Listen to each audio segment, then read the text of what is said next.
ये पहलवान रोज मेरे सोने के बाद रात को जाके बाहर करता क्या है? कहीं कुछ गलत काम तो नहीं कर रहा है? कोई नशा वगैरह? इसको चुपके से देखना।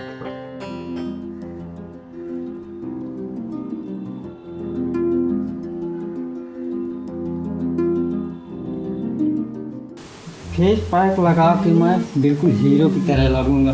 वैसे पहलवान तू भी स्मार्ट काम नहीं है, लेकिन थोड़ा बॉडी में मार खा गया और थोड़ा हाइट भी छोटी रह गई मेरी, लेकिन वैसे चलेगी मेरी हाइट इतनी काम थोड़ी है।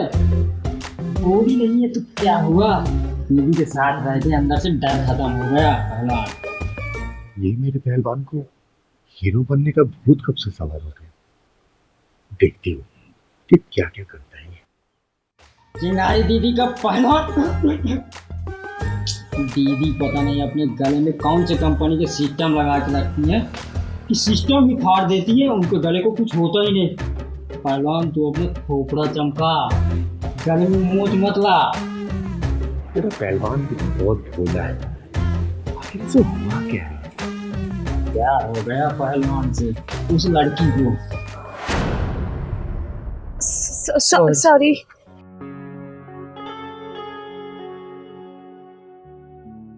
कहाँ रहते हो आप? यही सामने रहता हूँ चिंगारी दीदी के साथ, सामने वाली प्लेट में।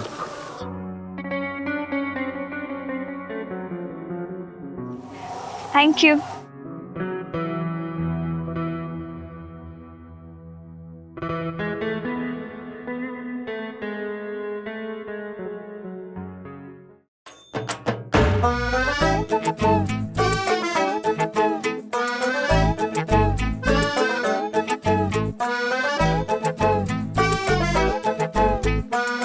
गर्दन में भी लगा लेता हूँ, गर्दन भी हो जाएगी।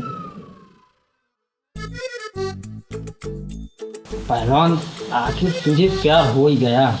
काश शराब की तरह कोई पाउडर आता ना कि चेहरे में लगाओ और धुलो और कपड़े की तरह साफ। क्या क्या भूले जा रही है?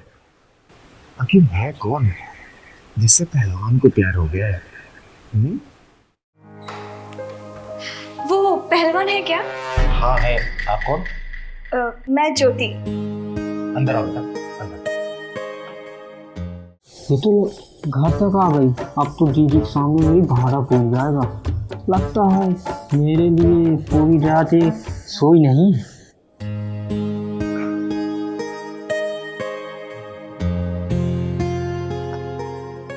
हाँ बेटा बोलो। दीदी, हम लड़कियां ना कुछ रिश्ते बहुत सोच समझ कर बनाती हैं। अब आप पहलवान को ही देख लो, कितना अच्छा इंसान है, कितना अच्छा दिल है उसका, कितने साफ मन का लड़का है वो। हाँ वो तो है, मेरा पहलवान लाखों में एक है। और वैसे तुम अकेले आई हो, मम्मी पापा साथ में नहीं आए? वो एक्चुअली मम्मी पापा दोनों बिजी रहते हैं और मेरा कोई भाई बहन भी नहीं है, तो इसीलिए मैं अकेली आ गई। पहलवान, वो पहलवान। अरे तूने तो मेरा सीना चौड़ा कर दिया। इतनी तारीफ, तभी तो कहूँ इतना फेस पैक क्यों लगाता रहता है तू? दीदी आपको सब कुछ पता है। अरे पहलवान, फेस पैक की क्या जरूरत है तुम्हें? तुम तो वैसे इतने सुंदर हो, और वैसे भी अभी भैया दूज में तो टाइम है। भैया दूज? भैया दूज? भैया दूज? हाँ सही समझी, भैया दूज।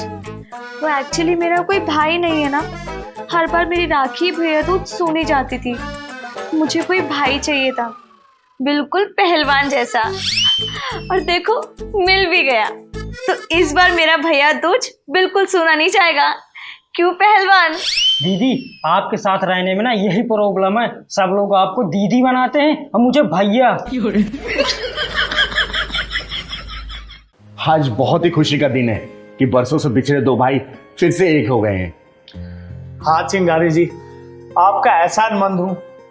अगर आप नहीं होते तो हम दोनों भाई कभी नहीं मिल पाते। पता नहीं मैं कैसे लोगों के बहकावे में आ गया था और अपने भाई से दूर हो गया था, लेकिन मैंने ये दिन कैसे काटे हैं बस मैं ही जानता हूं। भाई से बिछड़ करके मुझे ऐसा लगा जैसे मेरा एक बाजू कट गया हो, लेकिन आज भाई के रूप में मुझे वापस ऐसा लगता है कि मेरा बाजू वापस आ गया है। आज सचमुच खुशी का दिन है।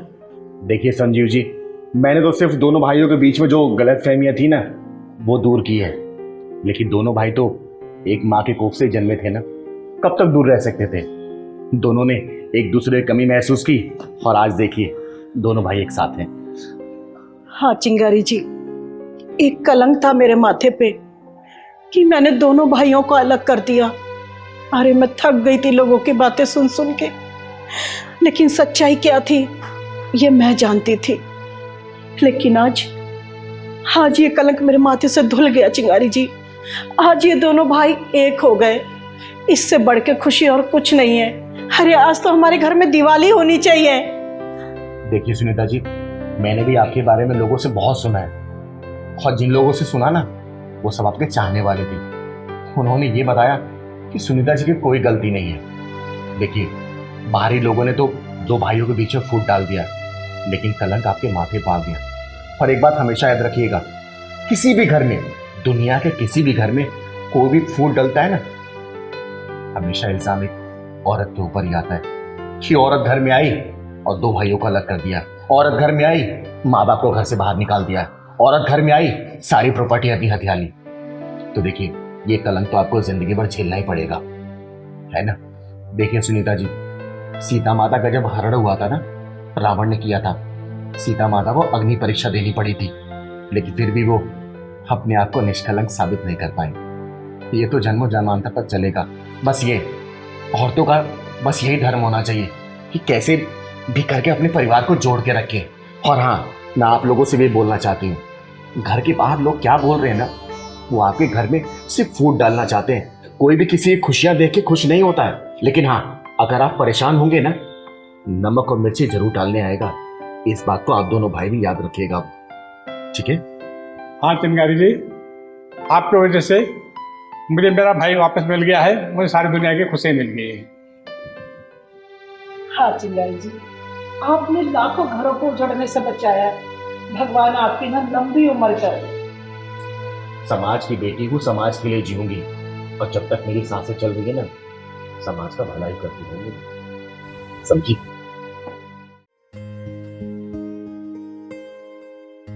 अरे पुष्पेंद्र जी, कहाँ जा रहे भाई बहन दोनों? अरे राम राम चिंगारी जी। अरे राम राम राम राम, कहाँ जा रहे हैं आप लोग? चिंगारी जी, आज मैं बड़े भाई होने का फर्ज निभाने जा रहा हूँ। आप तो जानती हैं चिंगारी जी, मेरी अपनी कोई औलाद नहीं है। मेरी बहन के एक बेटा और एक बेटी है। अरे जानती हूँ पुष्पेंद्र जी, ये तो आपका बड़प्पन है जो अपनी बहन के बारे में इतना सोच रहे हो। चिंगारी जी, मैं बहुत खुश नसीब हूँ जो मुझे इतना प्यार करने वाला भाई मिला है। आजकल की मतलबी दुनिया में भाई बहन का इतना गहरा प्यार बहुत ही कम देखने को मिलता है पुष्पेंद्र जी। चिंगारी जी, आज मैं अपनी सारी चल अचल संपत्ति अपनी बहन के नाम करने जा रहा हूँ। क्या हुआ चिंगारी जी, आपको मेरे फैसले से खुशी नहीं हुई क्या? नहीं पुष्पेंद्र जी, मुझे आपके इस महान फैसले से कतई खुशी नहीं है। चिंगारी जी, अगर मेरा भाई सब कुछ मेरे नाम कर रहा है तो आपको क्या प्रॉब्लम हो रही है? माला बहन, मैं आपकी भी उतनी इज्जत करती हूँ जितनी पुष्पेंद्र भाई जी करती हूँ मैं। फिर चिंगारी जी, जब मेरे भाई ने आपसे कहा कि वो सब कुछ मेरे नाम कर रहा है तो आपको झटका क्यों लगा? माला बहन, मैं ऐसे कई लोगों को जानती हूँ जिन्होंने भावनाओं की लहरों में बहकर अपना सब कुछ रिश्तों किस्ती में डाल के पतवार किसी और के हाथ में थमा दिया है। चिंगारी जी, आप मेरे भाई के मन में मेरे खिलाफ नफरत और जहर घोल रही है। चिंगारी जी, मेरी माला बहन ऐसी नहीं हो सकती है। हम दोनों का प्यार कभी कम नहीं हो सकता। पुष्पेंद्र जी, ऐसे कई लोगों को जानती हूँ जिन्होंने भावनाओं में आकर अपना सब कुछ या तो रिश्तेदारों को नाम कर दिया है या फिर भतीजा भतीजे के नाम पर, सिर्फ ये सोच के कि वो बुढ़ापे का सहारा बनेंगे। मैं आपको सिर्फ एक किस्सा सुनाती हूँ जो सिर्फ 15-20 दिन पहले की बात है। बढ़िया सर, और काम बढ़िया चल रहा है। प्लाट वाला ले लिया तो मकान कब बनवा रहे हो? बस सर अभी तैयारी है बस मकान। अरे सुनो सुनो सुनो भाइयों, हाँ मैं भी करोड़पति था। अच्छा। मेरे भी बहुत बड़े कारोबार थे। हाँ। मेरे भी घर में नौकर चाकरों की लाइन लगी रहती थी। अच्छा, तो हम क्या करें सर? भाइयों मुझे मेरी दरिया दिली न मारा है। भाइयों कभी भी भावनाओं में बह करके अपना सब कुछ किसी को मत दे देना, किसी का नाम मत कर देना, बर्बाद हो जाओगे, मेरी तरफ बर्बाद हो जाओगे। अबे तो किसने कहा था देने को?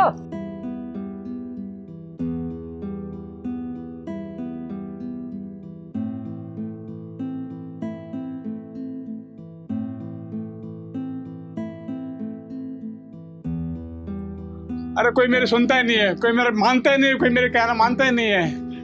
अरे अरे चिंगारी जी मेरे खाना लाई है क्या? हाँ शैलेंद्र जी, लेके आई हूँ मैं।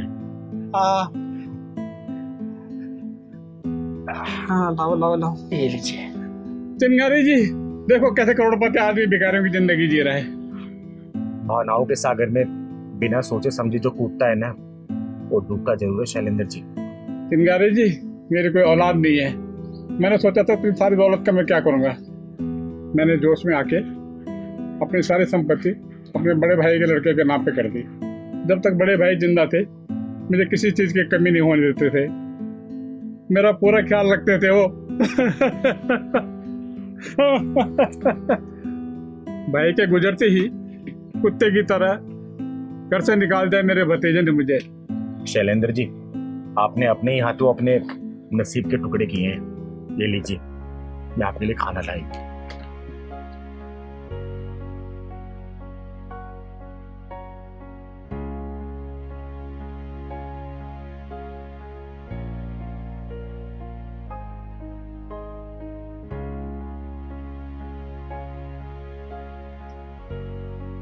और शैलेंद्र जी अब जो हुआ सो हुआ, इसमें अब आपका कोई वश नहीं चल सकता। बस अपनी ये जिंदगी अच्छे से बिताइए, क्या कह सकती हूँ। चिंगारी जी आपने मेरी आंखें खोल दी हैं। मैं समझ गया हूँ प्रॉपर्टी जिंदगी की बैसाखी होती है और मरने से पहले ये बैसाखी किसी और को नहीं देनी चाहिए। पुष्पेंद्र जी तो गलती करने से बच गए, आप ये गलती करने तो नहीं जा रहे ना? करिएगा मत।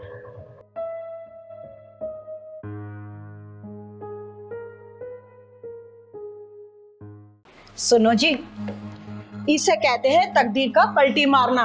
ठीक कहते हो भगवान। आज से 2 साल पहले हम तुम्हारे भाई के फेंके हुए टुकड़ों पे पला करते थे और आज देखो हम कितने ऐशो आराम से रह रहे हैं। बिल्कुल ठीक है। हाँ जी, ये कलयुग चल रहा है। इस काल में जो मेहनत करेंगे ना वो भूखे मरेंगे और जो छल कपट करेंगे ना हमारी तरह ऐशो आराम से जिएंगे दूसरे की प्रॉपर्टी पर। सही कह रहे हो भगवान। बिल्कुल सही कह रही हो। ये कौन है? भाभी मैं आपका देवर शैलेंद्र। भाभी आपने पहचाने नहीं मुझे।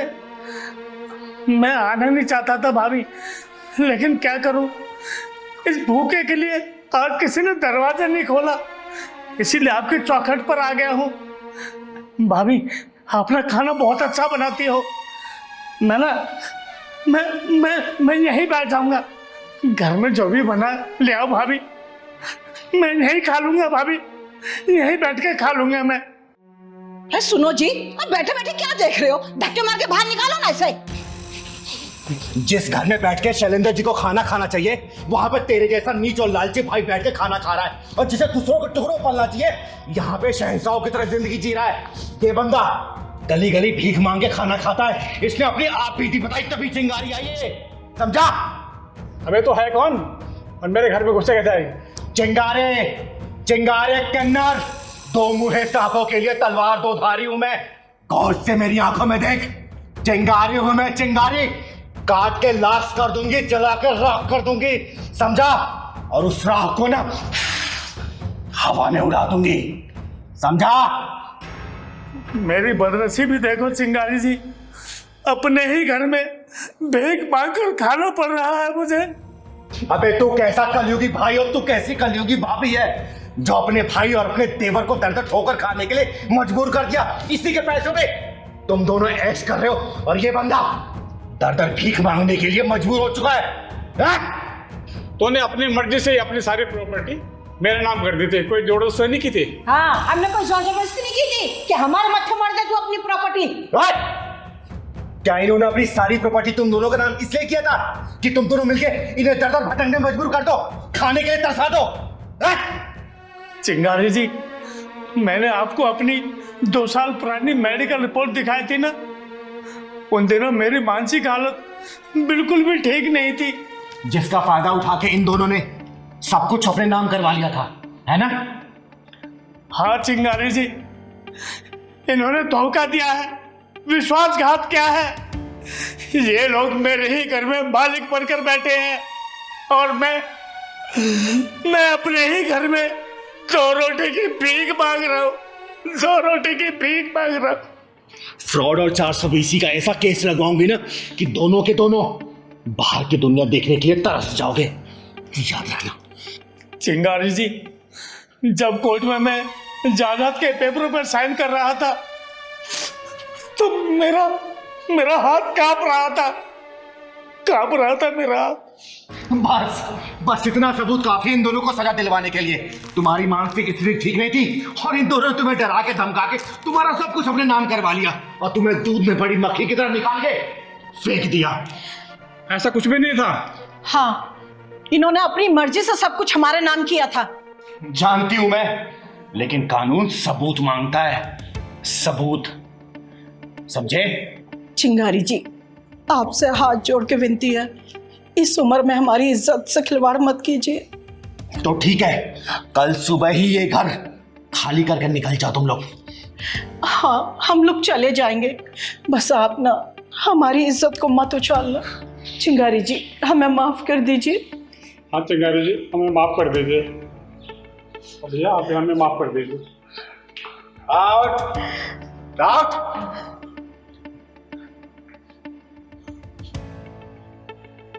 आपका बहुत बहुत धन्यवाद चिंगारी जी, आपकी वजह से मुझे मेरा घर मिल गया, वरना मुझे 2 रोटी के लिए दर दर भटकना पड़ता। हर मजबूर और लाचारों की छड़ी हूं, इसीलिए तो आप जैसे लोगों के साथ खड़ी हूं। आइए बैठिए।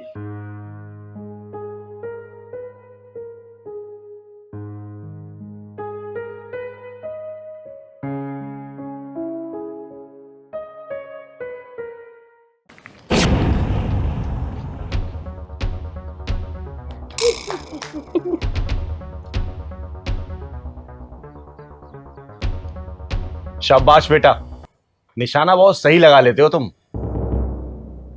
माँ, उसने आपके ऊपर केला का छिलका फेंका, आपको गुस्सा नहीं आया? तपस्या बेटा, ऐसे बच्चों के ऊपर मुझे गुस्सा नहीं आता, बल्कि तरस आता है कि इनके माँ बाप इनको क्या संस्कार दे रहे हैं। ओह हेलो, 2 टके की किन्नर आई मेरे बेटे पे तरस खाने वाली।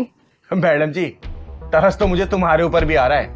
तुमने जो अपना ये चलचित्र पैदा किया है ना, जो आगे चल के इस चलचित्र का चरित्र बड़ा ही खूबसूरत होने वाला है। चलिए ये सब छोड़िए, क्या आप बता सकते हैं क्या कि सुंदर मल्होत्रा जी का घर कौन सा है? क्या कहा? सुंदर मल्होत्रा? हाँ यही घर है, बताओ क्या काम है? मुझे सुंदर मल्होत्रा जी के ही घर जाना है। हाँ यही घर है, आ जाओ। माँ, क्या हम इनके यहाँ आने वाले थे? हाँ बेटा, इन्हें घर आने वाले थे। आओ चलो।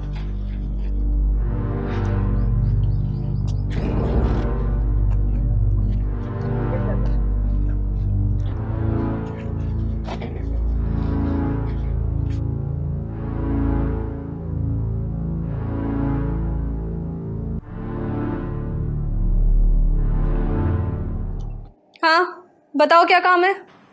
आपके हस्बैंड घर पे है क्या? उन्होंने बुलाया था मुझे। हाँ कहीं बाहर गए हैं, किसी को साइट दिखाने। वो मुझे कुछ प्रॉपर्टी खरीदनी थी, इसलिए मुझे मिलना था उनसे।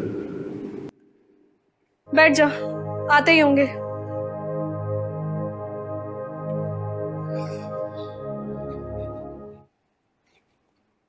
क्या लेगी, चाय पानी या फिर कॉफी? रहने दीजिए, तकलीफ करने की कोई जरूरत नहीं है। ये चूहे कौन है? इसके दांत तो बहुत बड़े बड़े हैं। मोंटी बेटा, ऐसे नहीं कहते। पानी तो चलेगा ना? नहीं नहीं, तकलीफ उठाने की कोई जरूरत नहीं है। अगर मल्होत्रा साहब को आने में समय है तो मैं बाद में आऊंगी। अरे नहीं नहीं, ज्यादा दूर नहीं गए हैं, आने वाले होंगे। माँ, ये आपको क्या क्या बोले जा रही हैं और आप हंसे जा रहे हो? तपस्या बेटा, करेले का रंग देख के पता चल जाता है कि कितने जहरीले पौधे की पैदाइश है। ओह, 2 टके की किन्नर, तेरी औकात नहीं है मेरे घर में बैठने की। वो तो मेरे हस्बैंड ने तुझे बुलाया है, वरना मैं तुझे बैठने भी ना दूं। मॉम, ये किन्नर क्या होता है? बेटा, किन्नर का मतलब होता है ना 3 में न 13 में, एक खाली सिलेंडर की तरह होता है जो दिखता तो है लेकिन काम का नहीं होता। मोंटी भैया, आपकी मम्मी ना आपको बहुत अच्छा संस्कार दिए हैं। मॉम, ये संस्कार क्या चीज होती है? बेटा, मैं बताती हूँ कि संस्कार क्या होता है और कहाँ पैदा होता है। अच्छा, तू जानती है संस्कार क्या होता है? हाँ बेटा जी, मैं जानती हूँ, अच्छी तरीके से जानती हूँ। संस्कार तो आपके अंदर भरा पड़ा है। मोंटी भैया कूट कूट के भरा, कूट कूट के।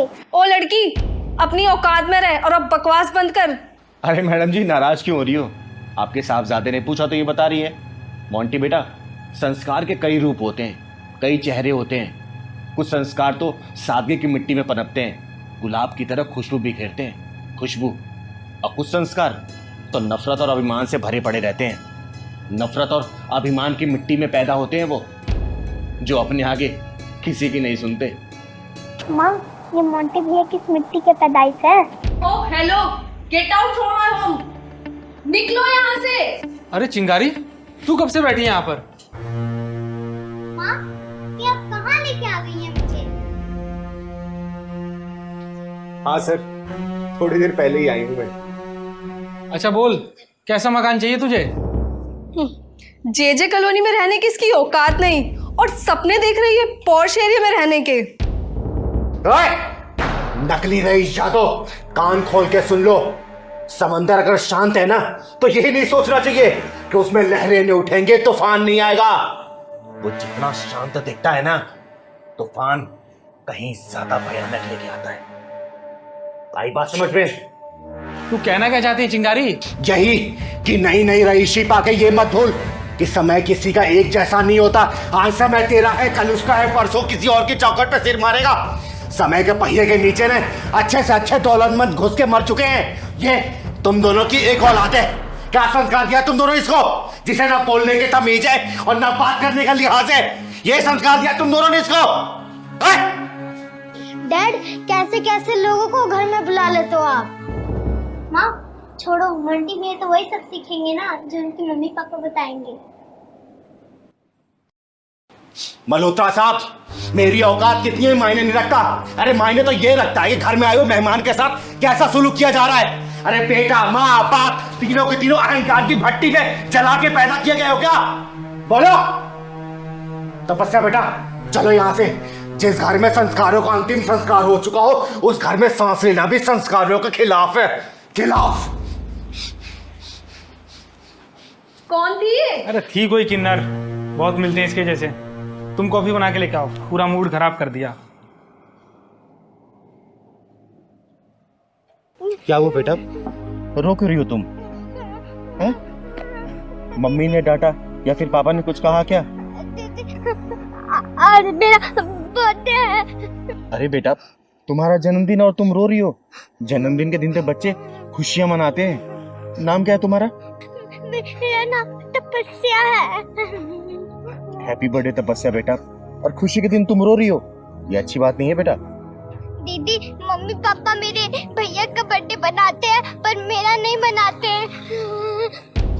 ऐसा क्यों करते हैं तुम्हारी मम्मी पापा? दीदी, मैं लड़की हूँ ना, पापा कहते हैं कि तू लड़का थोड़ी ना है कि मैं बर्थडे मनाऊंगा। हैप्पी बर्थडे तपस्या बहन।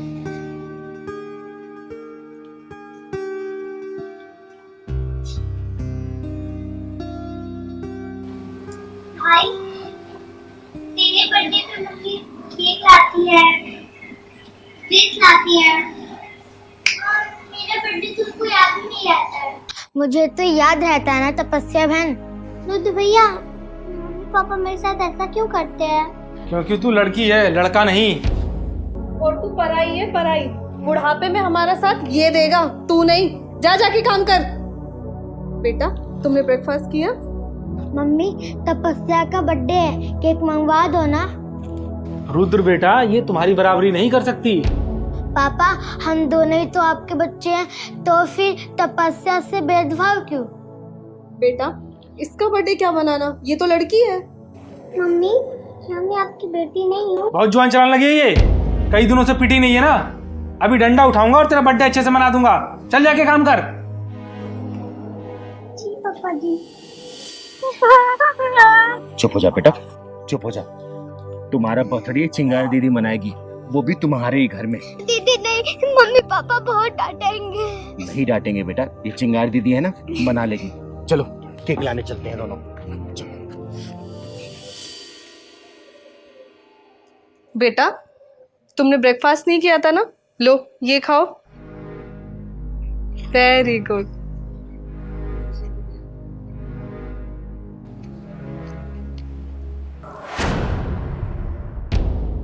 मेरा नाम चिंगारी है, चिंगारी किन्नर। और आज इस बच्ची का जन्मदिन है ना, इसलिए मैं केक लेके आई हूँ। केक काटूंगी इसका और आप दोनों से मुंह मांगा इनाम भी लेके जाऊंगी। लेकिन बाद में, पहले ये केक सजाओ। पहले मेरी गुड़िया रानी केक काटेगी। केक है ना बेटा? अरे आप लोग खड़े क्यों हो? बैठो बैठो बैठो। लेकिन ये सब आप क्यों लेकर आ गई? अरे मैं ले आई तो क्या हो गया, इसके पैसे दे देना आप। ये हुई ना बात, आज तपस्या भी केक काटेगी। अरे सोच क्या रहे हो? चलो केक काटो। आओ तपस्या बेटा, बैठो वहां पे, केक काटो।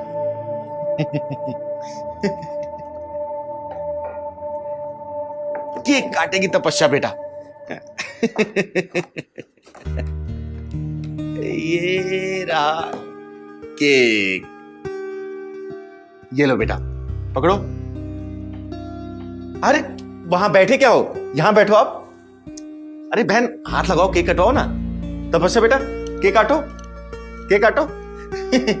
Happy birthday to you, happy birthday to you, happy birthday dear Tapasya, happy birthday to you.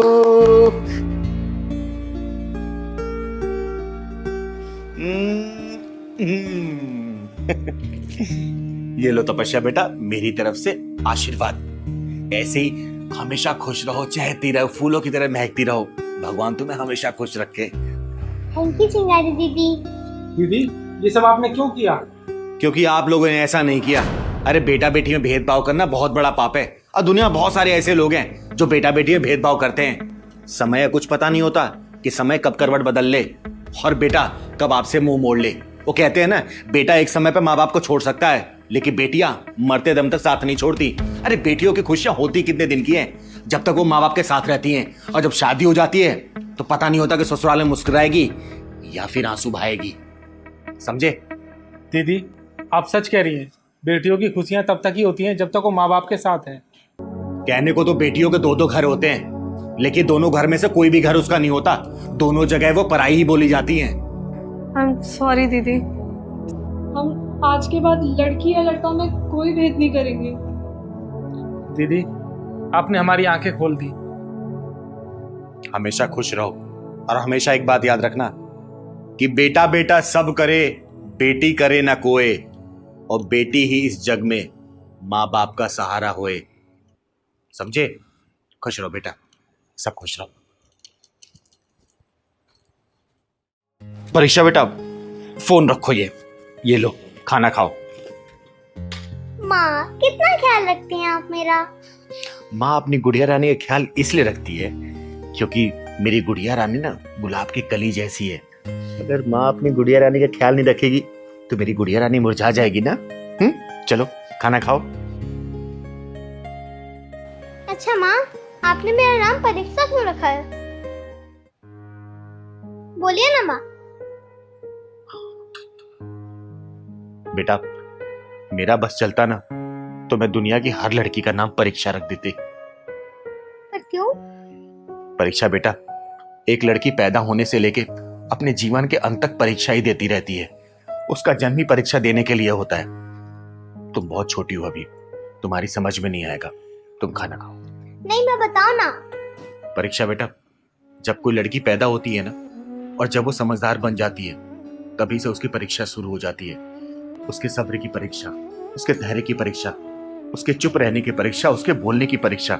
घरों में, स्कूलों में, कॉलेज में, रिश्तेदारों में, हर जगह उसे परीक्षा से गुजरना पड़ता है। जब लड़की की शादी हो जाती है ना, और जब वो ससुराल चली जाती है, तो उसे कदम कदम पे परीक्षा देनी पड़ती है, सिर्फ ये साबित करने के लिए कि मैं बदचलन नहीं हूं, मैं झूठी नहीं हूं, मैं मक्कार नहीं हूं। अपनी पति की जरूरतों को पूरा करना, सास ससुर की जरूरतों को पूरा करना, अपने बच्चों की जरूरतों को पूरा करना, ये सब चीज जिंदगी भर वो परीक्षा ही देती रहती है बेटा, परीक्षा ही। माँ, आप कितनी गहरी बात बता रही हो। परीक्षा बेटी, और जब लड़की सास बनती है ना, तो उसकी डबल परीक्षा शुरू हो जाती है। परीक्षाओं की भीड़ से गुजरते गुजरते अंत में वो मौत की चिता पर उसकी परीक्षा खत्म होती है। और परीक्षा का परिणाम तब आता है ना, जब वो लाश बन जाती है, कुछ सुनने लायक नहीं रहती, और लोग बोलते हैं कि बेचारी अपने परिवार के लिए सब कुछ त्याग दी। अपने परिवार के लिए उसने सब कुछ खत्म कर दिया। अपने बच्चों के लिए लड़ते लड़ते बेचारी वो जिंदगी से हार गई, जिंदगी से। फिर से लिए मेरा नाम परीक्षा रखा है। हाँ बेटा, इसीलिए मैंने तेरा नाम परीक्षा रखा। माँ, वो मेरी माँ कैसी होगी जिसने मुझे पैदा करके मरने के लिए छोड़ दिया था? मरने के लिए नहीं बेटा, जीने के लिए छोड़ गई थी। अगर मरने के लिए छोड़ती ना, तो मंदिर की सीढ़ियों पे नहीं छोड़ के जाती। जरूर उस लड़की की कोई ना कोई मजबूरी रही होगी बेटा, वरना कोई अपने कलेजे के टुकड़े को ऐसे अलग कैसे करता है। छोड़िए सब, खुद भी दुखी होती है और मुझे भी रुलाती है।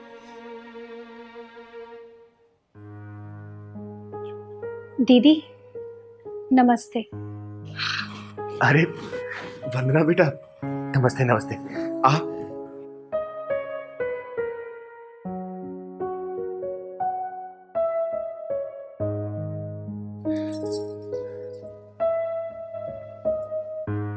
खुश रहो बेटा, भगवान तुम्हें हमेशा खुश रखे, ऐसे मुस्कुराती रहो। क्या बात है वंदना, आज इतनी उदास क्यों लग रही हो? दीदी, अब तो मेरी सारी जिंदगी ऐसे उदासी में ही कटने वाली है। क्या मतलब? मैं कुछ समझी नहीं। दीदी, आप तो जानती हो कि मेरी शादी को 5 साल हो गए हैं, और अब तक मुझे माँ बनने का सुख भी नसीब नहीं हुआ है, और मैं कभी माँ भी नहीं बन सकती। ऐसे कैसे हो सकता है? मैं सही कह रही हूँ दीदी। हम दोनों ने सासू माँ के कहने पे अपने टेस्ट करवाए थे,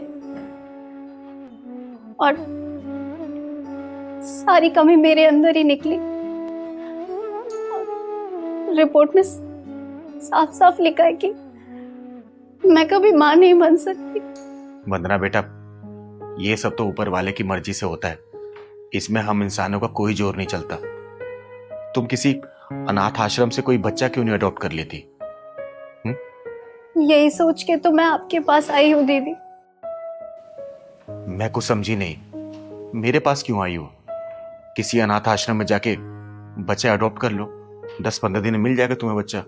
दीदी, मैं चाहती हूँ कि मेरे सुने आंचल में परीक्षा को डाल दो।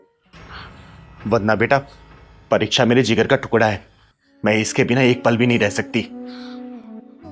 नहीं, मैं अपनी माँ को छोड़ के कहीं नहीं जाऊंगी। वंदना बेटा, तुम तो जानती हो ना कि मैं परीक्षा को किस हालात में मंदिर से उठा के लेके आई थी। ये भगवान का वो प्रसाद है जिसे मैं सिर माथे लगा के रखती हूँ। जीने का आधार है ये, इसके बिना मैं एक पल भी जी नहीं सकती बेटा, एक पल भी नहीं। दीदी, एक वो थी जो अपने बच्चे को मरने के लिए छोड़ गई। एक आप हो जो अपनी नजरों से एक पल के लिए ओझल नहीं करती, और एक मैं हूं जो आंचल फैला के आपसे भीख मांग रहे हैं। वंदना बेटा, परीक्षा को लेके मैं स्वार्थी हो चुकी हूँ और मेरा स्वार्थ इतना है ना कि ये अब मेरी कमजोरी बन चुकी है। इसके बिना मैं एक पल भी नहीं जी सकती बेटा, एक पल भी नहीं। दीदी, भगवान की भी कैसी लीला है ना, आप बच्चा पैदा नहीं कर सकती लेकिन फिर भी आपको बच्चे का सुख है, और एक मैं हूं, पैदा करना चाहती हूँ लेकिन भगवान मुझे ये सुख ही नहीं देना चाहता। तुम चिंता मत करो वंदना, मैं तुम्हारे साथ कल अनाथ आश्रम चलूंगी। मेरी जान पहचान है वहां पर। देखना, तुम्हारी सोनी गोद में ना खुशियों के फूल मुस्कुराएंगे। अब फूल। माँ, ये अनाथ आश्रम क्यों बनाया जाता है?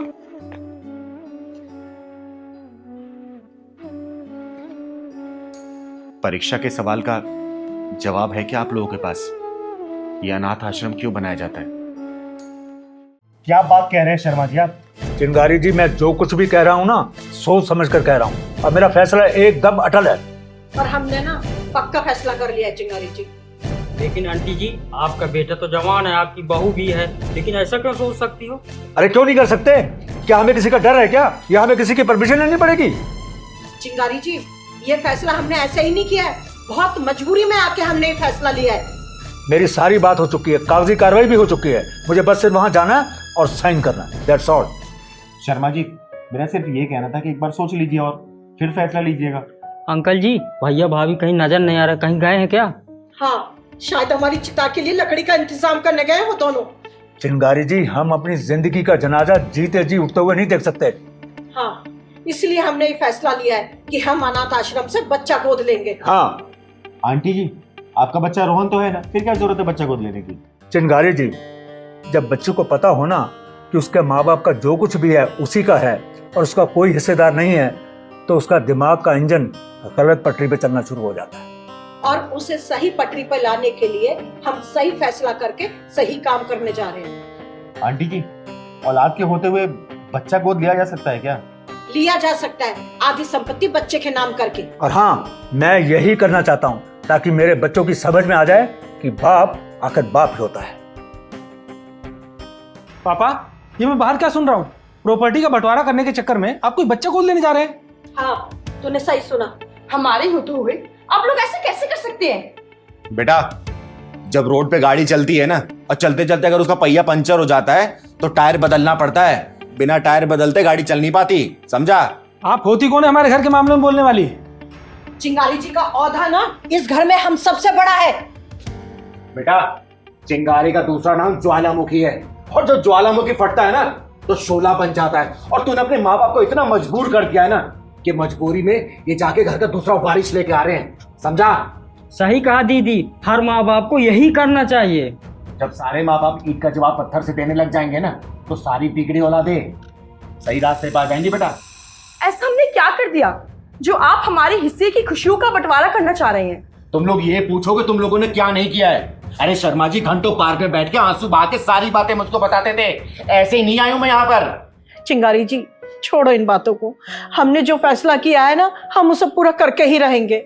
आजकल के माँ बाप ना तुम जैसे औलादों के कारनामे देख के काफी हद तक सुधर गए हैं। अरे तुम जैसे औलादों के लिए ना बच्चा गोद लेके बंटवारे के पैसा के थमा रहे हैं। समझ में नहीं आता आजकल के लड़कों को कि अपने माँ बाप से इतनी चिढ़ के हों। बीवी की शक्ल देख के ना माँ बाप की सूरतों से नफरत होने लगती है। माँ जी, पापा जी, आप ऐसा नहीं कर सकते। आप हमारे होते हुए बच्चा गोद क्यों ले रहे हैं? अरे ताकि तुम जैसे औलादों को खुद एहसास रहे कि तुम लोगों ने बंटवारे की कील खुद ठोकी अपनी छाती में, अपने माँ बाप का अनादर करके। चिंगारी जी, हमने अपनी तरफ से इनकी सेवा में कोई कमी नहीं छोड़ी। अरे रहने दो, सब पता है मुझे कि कितनी सेवा की है तुम लोगों ने अपने माँ बाप की। खुद तो अपना खाना कैंडल लाइट डिनर बाहर करके आते हो, अपने माँ बाप को बोल जाते हो खाना खुद बना लेना, कपड़ा लत्ता धोना नहीं है, माँ बाप की सेवा करनी नहीं है, हर 2-3 महीने बाद खुद टूर पे चले जाना है और माँ बाप को इनके हालातों पे छोड़ के चले जाना है। दवाई दारू किसी भी चीज का तुम लोग पैसा देते हो क्या? सेवा करते हो क्या? बता दो, करते हो तो है? ब्रेकफास्ट के टाइम पे क्या सूखी रोटी परोस देते हो, डिनर के टाइम पे बोलते हो कि जाओ जितना खुद बना लो, हम बाहर खाने जा रहे हैं। ये सेवा है? माँ बाप की सेवा क्या होती है जानते हो क्या? बोलो। बेटा, माँ बाप को अगर अपनी चिता की चिंता ना होती ना तो वो शायद औलाद पैदा ही ना करते। माँ जी, हमारी गलतियों को माफ कर दीजिए। और चिंगारी दीदी, आज आपने हमारी आंखें खोल दी। पापा जी, आपको बच्चा लेकर के आना है तो ले आइए, हमें कोई एतराज नहीं है, पर आप हमें माफ कर दीजिए। अरे वाह, बड़ी जल्दी समझ में आ गया। बेटा ये भूलना मत, जो बोओगे वही काटोगे। अरे कल को तुम्हारी भी औलाद होगी, जब वही औलाद तुम लोगों के साथ वही बर्ताव करेगी जो तुम अपने माँ बाप के साथ कर रहे हो ना, तो कैसा लगेगा? बोलो। मम्मी जी, पापा जी, हमें माफ कर दीजिए। हमसे बहुत बड़ी गलती हो गई, हमें अपनी गलती का पछतावा है। हाँ पापा जी, हमें माफ कर दीजिए। शर्मा जी, माफ कर दीजिए बच्चों को, आगे से ऐसा नहीं करेंगे। ठीक है, माँ बाप तो हमेशा ही अपने बच्चों को माफ करते हैं। आपको अपनी गलती का एहसास हो गया, हमारे लिए इतना ही काफी है। और आगे से याद रखना, माँ बाप की सेवा में अगर थोड़ी सी भी कमी हुई ना, दोबारा मौका चिंगारी देने नहीं देगी, बेचे में गुजार लेना। जी दीदी। चल बैठ भाई, चल।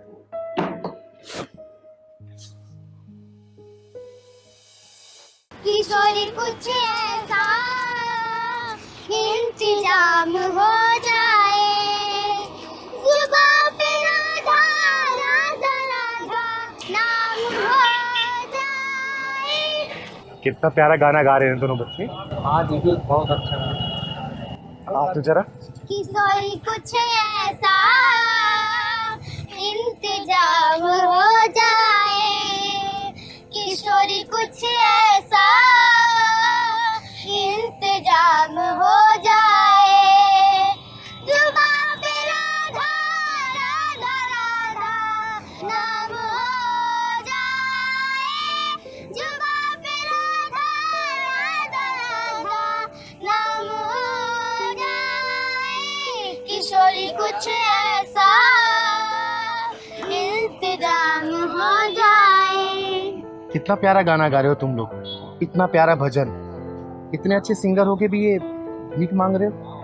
दीदी, हम भीख ना मांगेंगे ना तो हमें भूखा रहना पड़ेगा। बेटा, तुम्हारे घर में और कौन कौन है? हमारी मम्मी है, उनका एक पैर खराब है, वो चल नहीं पाती है। बच्चों, ये गाना कहाँ से सीखा, किसने सिखाया? हमको हमारी मम्मी गाना सिखाती है। अच्छा बच्चों, तुम दोनों का घर कहाँ है? स्कूल के पीछे हमारा घर है। बच्चों, क्या हम तुम्हारी मम्मी से मिल सकते हैं? हाँ दीदी, मिल सकती हो, चलो हमारे साथ। हरे कृष्णा हरे कृष्णा। आपका नाम क्या है बेटा? और आपका? रुद्र। मम्मी देखो, आपसे कोई मिलने आया है। अरे बैठिए, आप बैठिए। नमस्ते, मेरा नाम चिंगारी है, चिंगारी किन्नर। नमस्ते दीदी।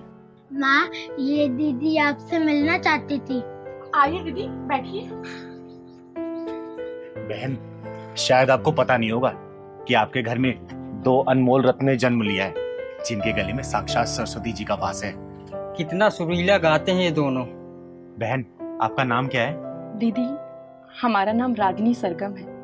अरे वाह, क्या नाम है, रागनी। तभी तो आपके बच्चे इतने सुरीले हैं। दीदी, गरीब इंसान कितना भी गुणी क्यों ना हो, उसकी गरीबी सारे गुणों पर भारी पड़ती है।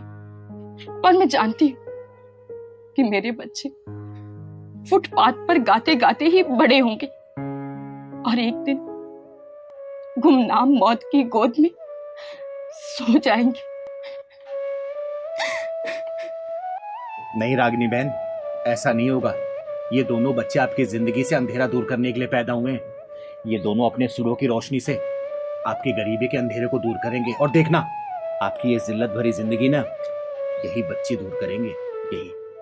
दीदी, ऐसी बातें सुन के दिल को तसल्ली तो मिल जाती है, लेकिन सच्चाई क्या है, इससे मैं अच्छी तरह वाकिफ हूँ। ऐसी बात नहीं है रागिनी बहन। मैं एक बहुत बड़ी म्यूजिक कंपनी जिसका नाम है फटाफट प्रोडक्शन, उनके मालिक श्री केसी चौधरी जी को जानती हूँ।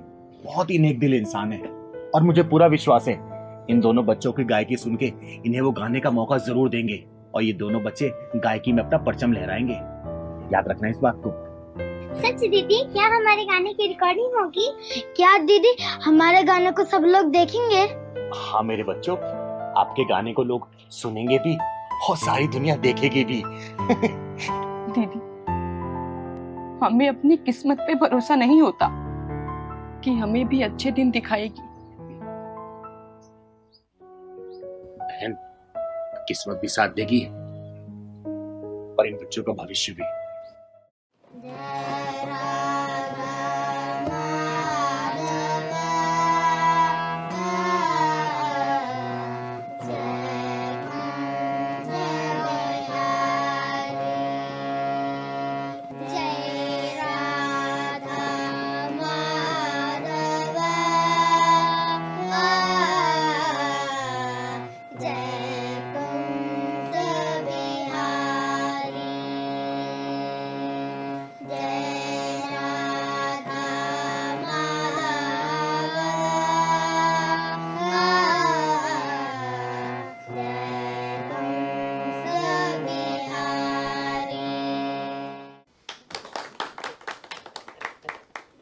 सर, कैसा लगा आपको बच्चों का गाना? चिंगारी जी, माइंड ब्लोइंग, फैंटास्टिक। ये कल के हमारे उभरते हुए सितारे हैं। तो फिर बच्चों को चांस देगी हमारी कंपनी? बिल्कुल, क्यों नहीं देगी।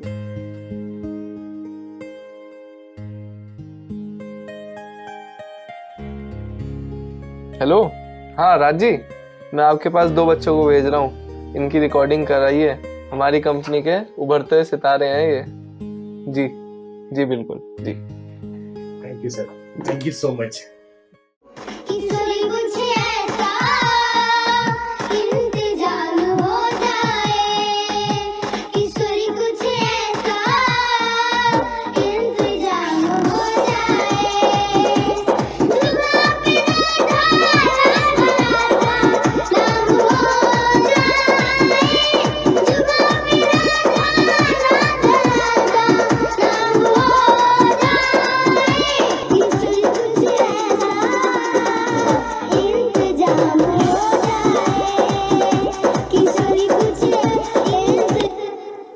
तपस्या और रुद्र दोनों बेटा मिलकर गाओ और एक साथ गाओ, रिदम से चिपक कर, ठीक है? और सुर प्रॉपर लगाओ बेटा, जैसे यहाँ पे गाए थे।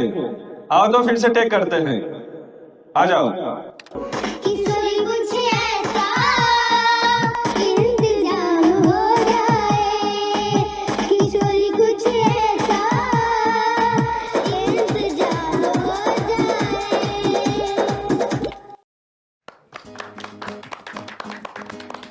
आज ये हमारी कंपनी के लिए बड़ा प्राउड मोमेंट है कि ये दोनों लिटिल स्टार जिस मुकाम पे पहुंचे हैं और पब्लिक के दिलों में राज किया इन्होंने।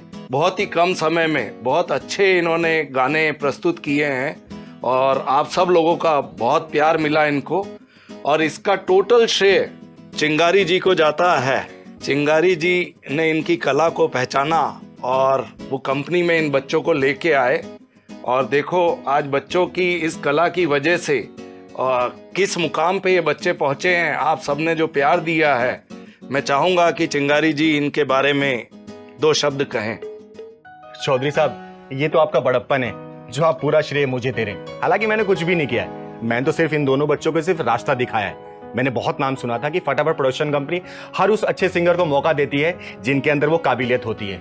मैंने इन बच्चों को सिर्फ एक जगह दिखाया और चौधरी साहब ने भरोसा करके इन बच्चों को गाने का मौका दिया, और आज देखिए ये बच्चे कामयाबी की ऊंचाई को छू रहे हैं। इन बच्चों ने ये जरूर साबित कर दिया कि मेहनत और लगन से कामयाबी की ऊंचाई को छुआ जा सकता है। इनकी माँ जो कि पैरों से अपंग है, इन्होंने अपने बच्चों को सुरों के वो पंख लगा दिए जिन पंखों के सहारे ये बच्चे आसमान में उड़ के कामयाबी को चूम रहे हैं। धन्यवाद। चिंगारी दीदी, आपने मेरे बच्चों को फुटपाथ से उठाकर आकाश की ऊंचाइयों तक पहुंचा दिया। आपका बहुत बहुत धन्यवाद। मैं आपका एहसान कभी नहीं भूलूंगी दीदी।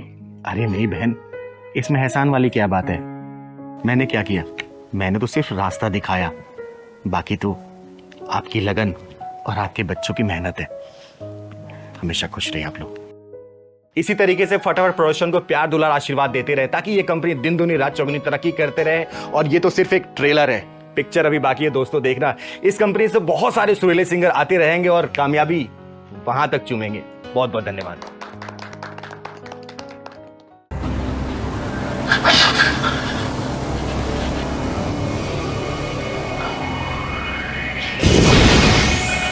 हे भगवान, क्या हो रहा है मेरे घर में?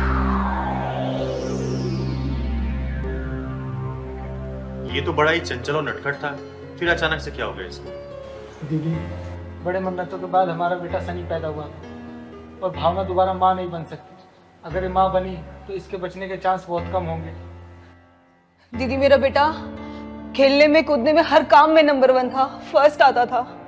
पता नहीं इसे क्या हो गया है कि ये 4-5 महीने से गुमसुम सा हो गया दीदी। फिर अचानक से क्या हो गया इसको? यही तो पता नहीं चल पा रहा है दीदी, पता नहीं क्या हुआ इसको। तभी तो आपको बुलाया है, अब आप देखो दीदी इसको। दीदी, आपने तो न जाने ऐसे कितनों को ठीक किया है दीदी।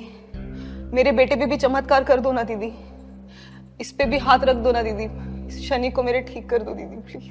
ना ही मैं कोई चमत्कार करती हूँ और ना ही मेरे अंदर कोई शक्ति है। मैं तो बस भगवान भोलेनाथ का नाम लेके अपना हाथ फेर देती हूँ। चमत्कार सिर्फ वही करता है। दीदी, पहले तो सनी खेलता भी था, बोलता भी था, हंसता भी था। ना खेलता है, ना बोलता है, ना हंसता है, कहीं जाता भी नहीं है, गुमसुम ऐसे ही बैठा रहता है दीदी। कहीं आपके बेटे के दिल में कोई डर तो नहीं बैठ गया? पता नहीं पहलवान भैया, मेरे शनि को क्या हो गया, कुछ समझ नहीं आ रहा। शनि बेटा, क्या हुआ तुमको?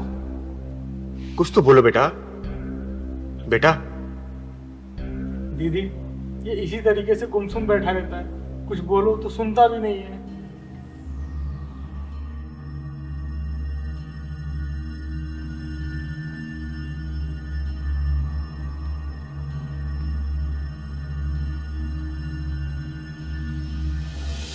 भावना बेटा, यहाँ कोई आसपास बांझन औरत रहती है क्या? हाँ दीदी, 4-5 घर छोड़कर एक बांझन का घर है, लेकिन क्या हुआ दीदी बताओ ना। बेटा, एक गिलास पानी लेके आना, एक चुटकी हल्दी डाल देना उसमें। जा। ठीक है दीदी, मैं लेके आती हूँ।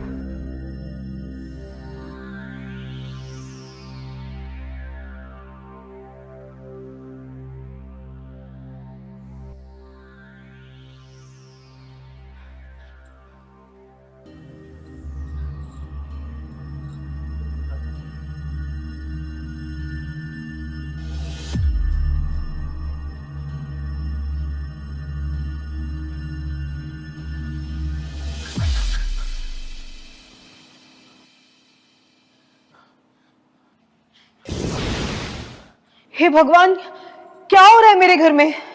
हे भगवान, मेरे बच्चे की रक्षा करना।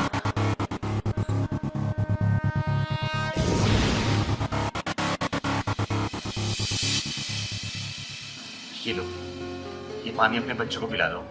भगवान ने चाहा ना 2-4 दिन में बिल्कुल ठीक हो जाएगा, खेलने कूदने लगेगा ये। पिला दो। दीदी, बता दो मेरे बच्चे को क्या हुआ है दीदी, प्लीज बता दो। किसी औरत ने अपनी बंदी को खुलवाने के चक्कर में तुम्हारी गोद सूनी करने के लिए तुम्हारे बेटे के ऊपर मारण विद्या का प्रयोग किया था, लेकिन अब वो तंत्र कट चुका है। तुम्हारे बेटे का बाल विवाह नहीं हो सकता। बेटे, क्या हो गया? चिंगारी दीदी, मेरे बच्चे ने किसी का क्या बिगाड़ा दीदी, जो वो पापी औरत मेरे बच्चे के पीछे पड़ गई। चिंगारी दीदी, बस एक बार मुझे उस औरत का नाम बता दो प्लीज, प्लीज एक बार मुझे उस औरत का नाम बता दो प्लीज। बेटा, किसी को कुछ कहने की जरूरत नहीं है। हो सके तो अपने बेटे को शिव मंदिर में रोज सुबह शाम आरती करवाना इसी के हाथों से, और देखना भगवान भोलेनाथ की कृपा से ये पहले जैसा हो जाएगा। हंसने लगेगा, बोलने लगेगा, खेलने लगेगा, कूदने लगेगा, सब कुछ करने लगेगा ये। दीदी, मेरे शनि पे अपना आशीर्वाद बनाए रखना प्लीज। दीदी, आप हमारे घर में भगवान का रूप बन के आई हो दीदी। अरे नहीं बेटा, मेरा आशीर्वाद इसके ऊपर हमेशा है, लेकिन तुम दोनों एक बात का ध्यान रखना, कोशिश करना इस बच्चे को किसी एक घर का कुछ भी खाने मत देना, ठीक है? मैं कभी नहीं खाने दूंगी, कुछ भी नहीं खाने दूंगी, बाजार से भी कुछ नहीं खाने दूंगी। मेरा शनि एक बार ठीक हो जाए दीदी। दीदी आपके कितने रूप हैं, ये वाला रूप तो पहली बार देखा हूँ। पहलवान बेटा, कभी कभी ऊपर वाला किसी की भलाई के लिए हमसे वो काम भी करवा देता है जो हमारे बस का नहीं होता। अरे मैं तो सिर्फ एक जरिया हूं बेटा, करने वाला सिर्फ वो ऊपर वाला है, ऊपर वाला।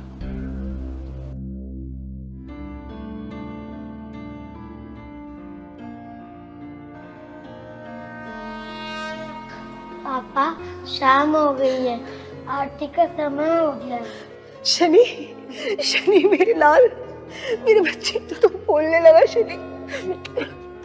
चिंगारी दीदी देखो ना, मेरा शनि बोलने लगा। चिंगारी दीदी देखो ना, देखो ना, मेरा शनि बोलने लगा। चिंगारी दीदी पापा मंदिर में चलोगे क्या? हाँ बेटे, चलो हम सब मिलके मंदिर चलते हैं।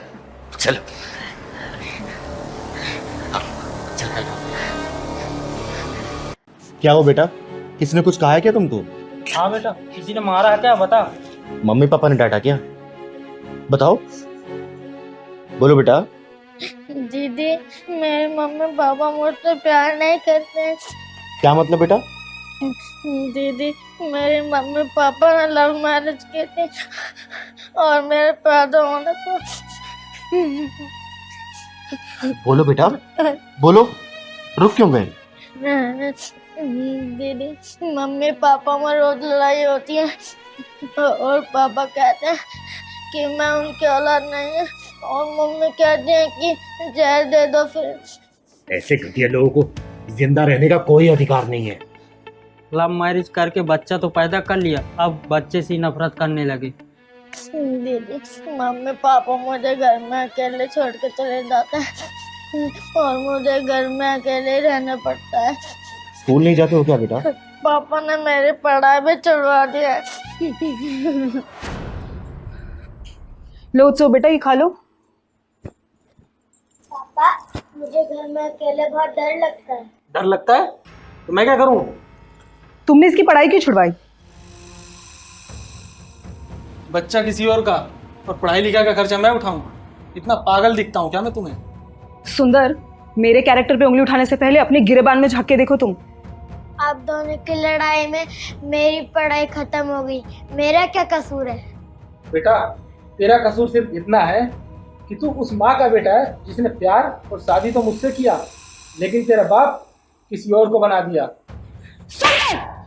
मैं तुम्हारी हर बात बर्दाश्त करती रही, ये सोचकर कि मेरा परिवार खराब ना हो और इस बच्चे का फ्यूचर खराब ना हो। अरे इसका फ्यूचर तो उसी दिन खराब हो गया था जिस दिन तूने मुझे धोखा दे करके अपने यार से मिल करके इस बच्चे की नींव रखी थी होटल के बंद कमरे में। तेरा कसूर नहीं है इसमें, दोष तो मेरा है जो मैंने तेरे ऊपर विश्वास करके तेरे प्यार के जाल में फंसी थी। औरत के ऊपर उंगली उठाना तो बहुत आसान है और उसके कैरेक्टर पर उंगली उठाना तो उससे भी ज्यादा आसान है, लेकिन अपने दिल में झांककर अपने मन के आईने में अपना असली चेहरा देखना बहुत ही मुश्किल है सुंदर बाबू। अरे तेरे कहने का मतलब क्या है? मैं कैरेक्टर लेस हूं क्या? मुझे पूछने के बजाय अपनी आत्मा से पूछ, जवाब मिल जाएगा। पापा आप कहते हैं कि मैं आपका बेटा नहीं हूँ, तो मैं किसका बेटा हूँ? मेरा बाप कौन है? अरे अपनी माँ से पूछ कि तेरा बाप कौन है। और रिया, तूने मुझ पर हाथ उठा करके ये तो साबित कर दिया कि तू मांग में सिंदूर तो मेरे नाम का भरती है, पर तेरे मन के मांग में अभी भी तेरा यार बसता है। मुझे आज पता चला कि लव मैरिज के रिश्ते चलते क्यों नहीं है, क्यों बिखर जाते हैं ये लव मैरिज के रिश्ते। क्योंकि शादी के पहले लड़का लड़की के बीच में वो सब हो जाता है जो शादी के बाद होना चाहिए, और जब एक आदमी का मन एक औरत से भर जाता है ना, तो वो एक औरत के सिर्फ और सिर्फ कैरेक्टर पर उंगली उठाता है। एक काम करो, मार दो इस बच्ची को, जहर दे दो इसे। ओए बंद कर तू ये अपनी बकवास, वरना तेरे साथ तेरे इस सपोले को भी ठिकाने लगा दूंगा। शादी के पहले का प्यार वो तलवार है जो शादी होने के बाद अपने परिवार का गला काटता है। अरे क्यों नहीं समझ पाते दुनिया वाले कि शादी अगर परिवार की मर्जी से हो ना तो ही टिक पाती है। लव मैरिज का कोई ठिकाना नहीं है, लेकिन नहीं, किसी को समझना ही नहीं है। कोई ड्रम में जाता है, कोई रेलवे ट्रैक पे जाता है, कुछ नहीं समझ पा रहे दुनिया वाले। और आजकल के लौंडे लौंडिया, उनका तो कहना ही बेकार है। दीदी इस बच्चे का क्या कसूर है कि दोनों के बीच में पीस रहा? चल बेटा, मैं भी देखती हूँ कि तेरे बाप के ऊपर कितनी लातों के बाद बातों का असर होता है। चल दीदी, ये लव मैरिज की बीमारी कहाँ से आ गई? बेटा उसी का इलाज करने जा रही हूँ। चल बेटा।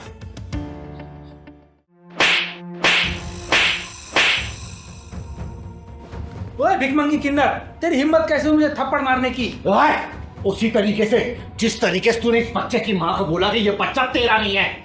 तो आप ही है ना वो गरीबों और मजबूरों की मसीहा चिंगारी जी? मैं आप दोनों की लड़ाई से परेशान होकर चिंगारी दीदी के पास चला गया था। मैं क्या हूँ ये मैं खुद नहीं जानती, लेकिन हाँ ये जरूर जानती हूँ कि मुझे अन्याय और जुर्म बिल्कुल पसंद नहीं है। सच सच बताना, ये बच्चा। दीदी, ये धोखेबाज इंसान मुझ पे कोई ना कोई लालचन लगा के मुझसे दूर होना चाहता है। मेरी जिंदगी में ना इसके अलावा कोई था ना कोई है, और ये बच्चा भी इसी का है। दीदी सुनो है मोहब्बती मेढक, तेरे जैसे आशिकों को चिंगारी बहुत अच्छी तरीके से जानती है। लड़कियों की जवानी की तराजू देख के जो फुदकने लगते हो ना, याद रखना चिंगारी कहते हैं मुझको। दोनों टांगे काट के रख दूंगी। अरे मैंने किया क्या है? अरे तेरे जैसे घटिया किस्म के जो लड़के होते हैं ना, वो लड़कियों को आसमानी सपने दिखा के यूज करने के बाद जब मन की शांति मिल जाती है ना, तो उसके कैरेक्टर पे उंगली उठा के उससे पीछा छुड़ाना चाहते हो ताकि दूसरी जगह मुंह मार सको। समझे? दीदी, इसकी शकल ही चोरों जैसी लग रही है। सही कह रहा पहलवान। कान खोल के सुन ले, चिंगारी का पहला और आखिरी फैसला है। चुपचाप अपनी ये 10 जगह मुंह मारने वाली आदत छोड़ के ना बाप और पति का फर्ज निभा, वरना चिंगारी सुधार नहीं पाई ना बेटा 2 मिनट में इस दुनिया से ऊपर पहुंचा देगी। समझा? दीदी मुझे माफ कर दो दीदी, मैं भटक गया था। आज के बाद मैं ऐसा नहीं करूंगा दीदी, प्लीज मुझे माफ कर दो दीदी। धन्यवाद चिंगारी दी, आपने तो मेरे टूटते हुए परिवार को बचा लिया। आपका बहुत नाम सुना था, आज तो आपके दर्शन भी हो गए। सुन, आज के बाद से अगर ये 3-5 किया ना बेटा, मेरी नजर तेरे ऊपर रहेगी, चीर के रख दूंगी। ठीक है बेटा, खुश रहो। माफ कीजिएगा जर्दी बहन जी, क्या आपने हमारी बेइज्जती करवाने के लिए अपने घर पे बुलाया है? भाई साहब एक बात बताइए, हमारी चिंगारी जी ने क्या गलत कहा है? प्रभात जी, मैं वही बोल रही हूँ जो हो रहा है और जो होने वाला है। आपके बेटे का फोन पासवर्ड के साथ 7 दिन के लिए मेरी बेटी के पास रहेगा, और मेरी बेटी का फोन भी पासवर्ड के साथ 7 दिन के लिए आपके बेटे के पास रहेगा। भाई साहब, क्या आप अपने बेटे का फोन खोल के दिखा सकते हैं? मैं दावे के साथ कह सकती हूँ उसके फोन में ना 3-4 पासवर्ड लगे होंगे। जयंती बहन जी, क्या अब हमारे बच्चों के रिश्ते इसी प्रकार तय हुआ करेंगे? भाई साहब, यहाँ तक तो सब ठीक था, लेकिन आने वाले कल में पता नहीं क्या क्या करना पड़ेगा। अब ये बात छोड़ो, आप ये बताइए हमारी बेटी कैसी लगी आपको? आपकी बेटी तो हमें बहुत अच्छी लगी। अगर आपकी बेटी मेरे घर में बहू बनकर आ जाती है तो मैं यही समझूंगा मानो मेरे घर में लक्ष्मी का वास हो गया। प्रभात जी, जो शर्तें आपके ऊपर लागू हो रही है ना, वही शर्तें हमारे ऊपर भी लागू होंगी। और वैसे वो जमाना चला गया जब बच्चों के गुण मिला के और कुंडली मिला के शादियां हुआ करती थी। अरे आजकल के जमाने में तो बिना गर्लफ्रेंड वाला लड़का ढूंढना और बिना बॉयफ्रेंड वाला लड़की मिलना बहुत ही मुश्किल हो गया है। इसलिए हमारे बच्चों की फोन की अदला बदली होगी। इससे हमें पता चल जाएगा कि आपके बच्चे के पास कितनी लड़कियों के फोन आते हैं, और आपको भी पता चल जाएगा कि हमारी बेटी के कितने फोन बजते हैं। बेटा, अगर तुम मेरे बेटे सागर से कुछ पूछना चाहती हो तो पूछ सकती हो। मैं क्या पूछूं? जो मम्मी जी और चिंगारी दीदी चाहेंगी वो मुझे मंजूर है। सागर बेटा, आपको सारिका से पूछना चाहोगे? आप शादी के बाद हाउसवाइफ बनकर रहना चाहोगे या जॉब करना चाहोगे? अगर हस्बैंड की सैलरी से मेरा घर अच्छे से चल रहा है तो मैं हाउसवाइफ रहना पसंद करूंगी। और कभी भगवान ना करे कि कहीं मेरे हस्बैंड की जॉब चली गई या कुछ प्रॉब्लम हो गई तो मैं जरूर जॉब करूंगी और अपनी गृहस्थी अच्छे से संभालूंगी। वाह बेटा, कितने अच्छे विचार है तुम्हारे। जयंती जी, जब लड़का लड़की ने एक दूसरे को पसंद कर ही लिया है तो क्यों ना पंडित जी को बुला के आगे की कार्रवाई शुरू कर दे? हाँ, क्यों नहीं भाई साहब। सारिका दीदी चुप क्यों बैठी हो, कुछ तो बोलो। प्रभात जी, भले ही लड़का लड़की एक दूसरे को पसंद कर चुके हैं, लेकिन बड़े होने के नाते हम दोनों का फर्ज है कि एक दूसरे को हम लोग समझ ले और जान भी ले। चिंगारी जी, मैं कुछ समझा नहीं। अंकल जी बुरा मत मानिएगा, मैं बताती हूँ। सागर जी, आपकी क्वालिफिकेशंस कितनी है और आपका इनकम सोर्स कितना है, और बुरा ना माने तो आपकी प्रॉपर्टीज कितनी है और किसके नाम है? ठीक है बात हुई, आप तो उल्टी बात कर रही हैं। सागर बेटा, हम लोग उल्टी बात इसलिए कर रहे हैं कि शादी के बाद तुम्हारी जिंदगी ना सीधी चलती रहे। बेटा, आज का माहौल ऐसा बन चुका है ना कि शादी हुई नहीं कि तलाक के लिए वकीलों की तलाश शुरू हो जाती है। और वो सब इसलिए होता है कि आजकल ऐसा कोई भी लड़का नहीं है जिससे कोई गर्लफ्रेंड ना हो। और आजकल ऐसी कोई भी लड़की नहीं है जिसका कोई बॉयफ्रेंड ना हो, और शादी के बाद यही बच्चे एडजस्ट नहीं कर पाते हैं। चिंगारी जी, मेरा बेटा ऐसा नहीं है, ये एक बहुत संस्कारी बच्चा है। प्रभात जी, फिर भी चिंगारी जी जो चाहती है ना वो आपको करना पड़ेगा और एक्सेप्ट भी करना पड़ेगा। ठीक है, हाँ, बोलिए आप क्या चाहती हैं?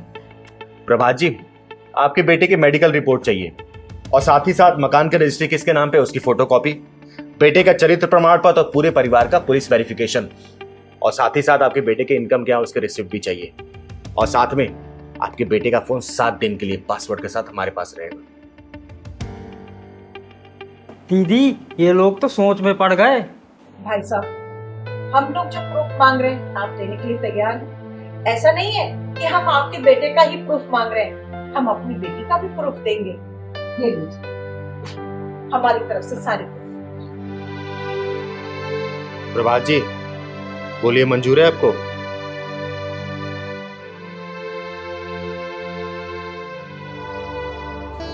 अंकल जी, आपको पता है कोई बिचौलिया जब रिश्ता करवाता है तो वो अपनी पूरी ताकत लगा देता है रिश्ता करवाने में, और दोनों परिवार के लोगों को झूठ झूठ बोलकर ये यकीन दिला देता है कि ऐसा रिश्ता आपको कभी भी कहीं नहीं मिलेगा। आजकल लड़के लड़कियां सुहागरात में साथ तो होते हैं, लेकिन दिल में उनके गर्लफ्रेंड बॉयफ्रेंड बसे रहते हैं। इसलिए तो आए दिन समाचार में सुनने को यही मिलता है कि पत्नी ने अपने प्रेमी के साथ मिलकर पति के 10 टुकड़े कर डाले। चिंगारी जी, बात तो आप सही कह रहे हैं। और साथ में ये भी सुनने को मिलता है कि पति ने अपनी प्रेमिका के चक्कर में अपनी पत्नी को मार डाला। अंकल जी, आज समय बदल चुका है, अगर हम समय के साथ नहीं चले तो ऐसी ही शादियां टूटती रहेंगी, परिवार बिखरते रहेंगे और तलाक होते रहेंगे। अरे सोशल मीडिया एक आग है जिसकी चपेट में आने से कोई भी घर बचा नहीं है। झूठ, जालसाजी, इन्हीं सबसे भरा पड़ा है सोशल मीडिया। आजकल तो 2-2 बच्चों की माओ को ही पांव लड़खड़ा रहे हैं। ऐसे में बच्चों की शादी पूरी छानबीन के साथ ही करनी चाहिए। जयंती जी, मुझे आपकी सारी शर्तें मंजूर हैं और मैं कोशिश करता हूं कि जल्दी से जल्दी जो भी चीजें आपने मंगवाई हैं मैं आपको भिजवा दूं। एक बात और, हाँ बोलो बेटा, क्या कहना चाहती हो? मुझे सिंपल शादी करनी है, मुझे सिंपल फोटोग्राफी और सिंपल वीडियोग्राफी चाहिए। मुझे ये कोई प्री वेडिंग के चक्कर में नहीं पड़ना। अरे बेटा, ये तो बहुत अच्छी बात है, मुझे भी ये सब पसंद नहीं है। तो बेटा जी पापा। तो प्रभा जी, हमारी तरफ से रिश्ता मंजूर है, लीजिए, मुंह मीठा कीजिए। अरे वाह। लेकिन हाँ, जो प्रूफ हमने मंगवाए हैं ना आपसे, बस वो भेज दीजिएगा आप। चिंगारी जी, आजकल की जनरेशन ना जाने कौन से चक्रव्यूह में फंसती जा रही है। हर एक के मोबाइल फोन में 3-3, 4-4 पासवर्ड, पता नहीं लगता कि कैसे खोले। प्रभा जी, मेरा तो ये मानना है कि पति पत्नी के जिंदगी के मोबाइल में सिर्फ एक पासवर्ड होना चाहिए, और वो मोहब्बत का, और मोहब्बत से होना चाहिए वो। वाह, क्या बात कही है चिंगारी। शुक्रिया। चिंगारी जी, हमें आपकी एक नहीं सुननी। आपने अपनी बेटी को यही संस्कार दिए थे क्या? अरे समधी समधन जी, आप लोग इतने नाराज क्यों हो रखे हैं? मेरी पूजा से कोई गलती हो गई है क्या? पहलवान बेटा, चाय पानी लेके आ, पूजा के सास ससुर आए हुए हैं। चिंगारी जी, हम यहाँ पर चाय पानी पीने के लिए नहीं आए हैं। क्या हुआ आंटी जी, पूजा दीदी से कोई गलती हुई है क्या? पूजा दीदी की तरफ से मैं हाथ जोड़ के माफी मांगता हूँ। अरे चिंगारी जी, हमारे मोहल्ले में बहुत सारी बहुएं हैं, पर आपकी बेटी जैसी कोई नहीं है। चिंगारी जी, आपकी बेटी ने ना हमारी नाक में दम किया हुआ है। देखिए समधन जी, अगर ऐसी बात है ना तो मुझे अकल ठिकाने लगाने भी आता है, मैं उसको सुधार के दम लूंगी। वो नहीं सुधरने वाली और ना ही किसी की बात मानने वाली है। अगर वो ना सुधरी तो हम जरूर सुधर जाएंगे, यानी कि खा पीकर इतने मोटे हो जाएंगे कि चलना फिरना भी दूभर हो जाएगा। एक उदाहरण आपके सामने है। ये सब उसकी सेवा का फल है चिंगारी जी। देखिए, माफ कीजिएगा, मैं कुछ समझ नहीं पा रही हूँ। मैं समझाती हूँ चिंगारी जी। गुड मॉर्निंग पापा जी। गुड मॉर्निंग बेटा जी। पापा जी, ये आप क्या दिन रात फोन में लगे रहते हैं? इधर दीजिए, लीजिए जूस पीजिए। अरे बेटा जी, ये क्या सुबह होते ही तुम्हारी दादागिरी शुरू हो जाती है। कभी ये खाओ, कभी ये पियो, जल्दी उठो, मंदिर जाओ, पार्क में जाके चक्कर काटो। बेटा क्या है ये सब?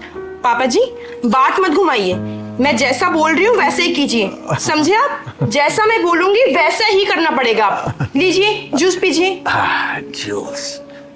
अच्छा एक बात बताइए, आपने सिगरेट छोड़ दी या अभी भी चल रही है?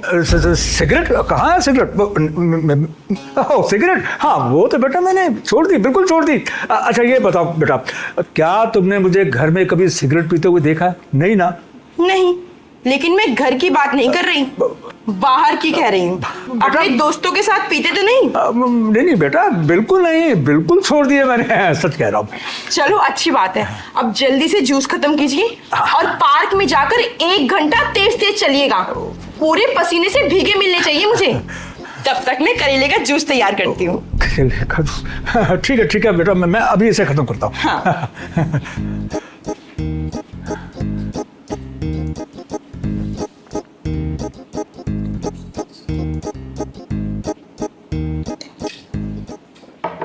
अरे मोहन बेटा भाग ले, कहीं सचमुच में तुम्हें अभी करेले का जूस न पीना पड़ जाए, कहीं लेके आ गई तो। अरे भाग।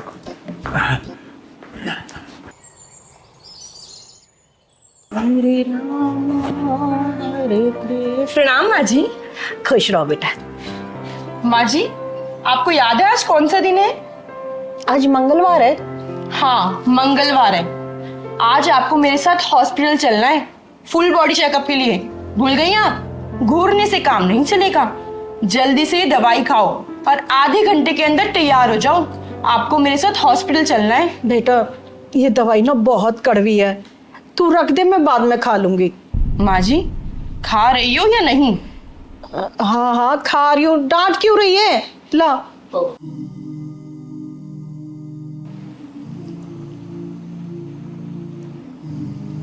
आपके कपड़े तैयार करके रख दिए मैंने बेड पर। आप जल्दी से नहा धो लीजिए, तैयार हो जाइए। जब तक मैं आपके लिए गरम गरम पनीर के पराठे बनाती हूँ। पूजा एक बात बता। जी माँ जी पूछिए। तू मेरी बहू है या मेरी सास जो सारा दिन मेरे ऊपर ऑर्डर चलाती रहती है? मैं आपकी बहू नहीं, आपकी बेटी हूँ, और इस नाते मेरा फर्ज बनता है कि मैं आपको आलसी ना बनने दूं। आलसी? अरे तू तो हमें खिला खिला के मार डालेगी, कोई काम करने ही नहीं देती है। नहाने से पहले हमारे कपड़े तैयार रहते हैं, बेड से उतरने से पहले हमारे पैरों में चप्पल पहना देती है। माँ जी ये एक बेटी का कर्तव्य है। अब आप टाइम खराब मत कीजिए, जाकर तैयार हो जाइए। लाइए। हाँ जा रही हूँ।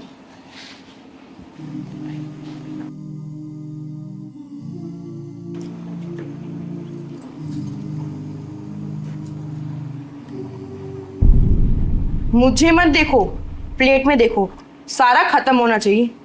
अरे यार मैं इंसान हूँ, जानवर नहीं। पेट भर चुका है मेरा। खा रहे हो या नहीं? हाँ खा रहा हूँ। डरा क्यों रही हो? सबके सब बिगड़े हुए हो, एक दिन देखना सबको सीधा कर दूंगी मैं। पूजा सबका इतना ध्यान रखती हो, कभी अपना भी ध्यान रख लिया करो। देखो सूख के कितनी पतली हो गई हो। बेटा इसने हम सब की सेहत का ठेका ले रखा है ना, तो अपने ध्यान कैसे रखेगी भला? अरे पापा जी आ गए आप? हाँ बेटा आप बैठिए, मैं अभी आपके लिए करेले का जूस लेकर आती हूँ। हाँ पापा जी बैठिए, आपके लिए करेले का जूस आ रहा है। करेले का जूस? बहू मैं घी की सब्जी खा लूंगा, दलिया खा लूंगा, पार्क के 2 घंटे एक्स्ट्रा चक्कर काट लूंगा, पर ये करेले का जूस ना बेटा, मुझे बहुत घबराहट होती है।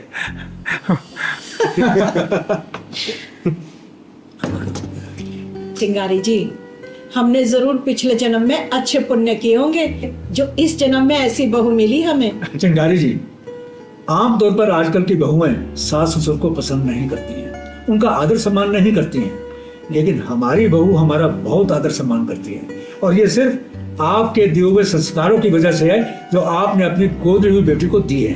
अरे समधी जी, समदन जी, आप दोनों ने तो मुझे डरा ही दिया था। आप लोग को पता है मैंने अपनी पूजा बेटी को ना बाहर की हवा नहीं लगने दी, उसे सिर्फ अच्छे संस्कार दिए, अच्छी बातें बताई है। उसके दिमाग में मैंने सिर्फ एक ही बात डाली है कि जो तेरे सास ससुर है ना वही तेरे असली माँ बाप है। जैसे तू भगवान की पूजा करती है ना वैसे अपने सास ससुर की पूजा करना। चिंगारी जी आपकी बेटी ने हमारा दिल जीत लिया है, उसकी जितनी तारीफ करो उतनी कम है। मेरी बेटी मेरे बताए हुए रास्ते पे चल रही है, इससे ज्यादा खुशी एक माँ के लिए क्या होगी।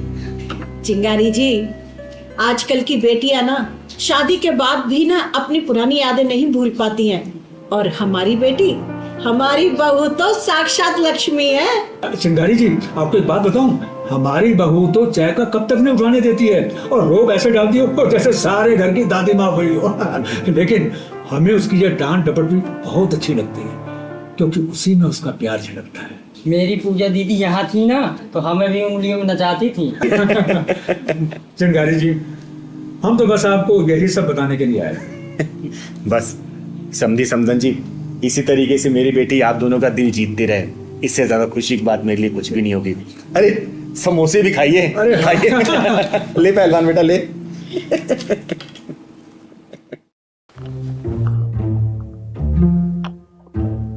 कम्बो ने अपने प्यार की निशानी दी थी, वो भी नहीं मिल रही पूरे 3 दिन से।